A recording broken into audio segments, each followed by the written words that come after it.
Good morning, beloved. Kind of a strange way to start, maybe, but just want to remind you that you are loved by God.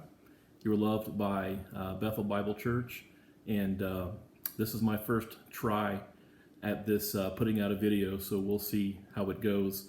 When we first started looking as a church leadership at how to approach this COVID-19 crisis, one thing we considered was, should we put out our own stuff?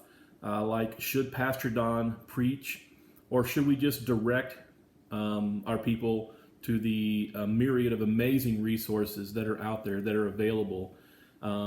We wanted to do both. Pastor Don is preaching on a weekly basis, but we also hope that people will find, since we have extra time, find resources that are out there. So I want to direct you guys to a couple today. All right. A couple of preachers that I would recommend to you.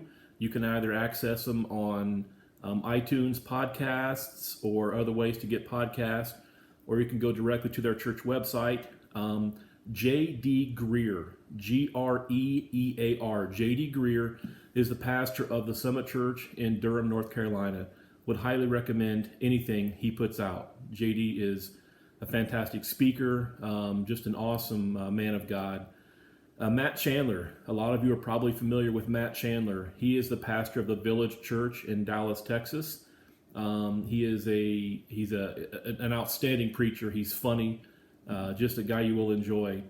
Another one that I've been listening to some is a guy named Kyle Idleman, who is the pastor of Southeast Christian Church in Louisville, Kentucky. Listening this morning to his message from Sunday, one thing he said is that we often look for the reason for something, especially like this COVID-19 crisis, versus the purpose of it, like God's reason versus God's purpose. He said reason is hard to figure out because that's something that caused a thing to happen, whereas a purpose is that God has that this is part of his plan in some way, that he will use even this in the lives of his people.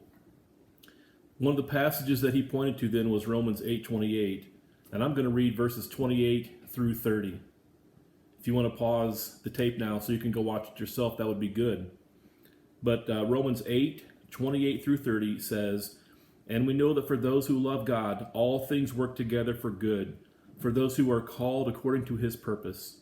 For those whom he foreknew, he also predestined to be conformed to the image of his Son, in order that he might be the firstborn among many brothers. Those whom he predestined, he also called. Those whom he called, he also justified. And those whom he justified, he also glorified." So we have there in verse 28, we know that even in this, God will use this for our good, for those who are the called according to his purpose.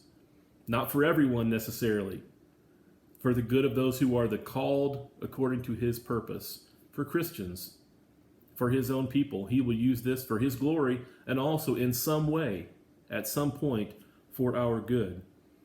We've had a lot of conversations in youth group about the idea of predestination and election. To me, the premier verses for that in the Bible are verses 29 and 30. Those whom he predestined, he called. Those whom he called, he justified. Those whom he justified, he glorified.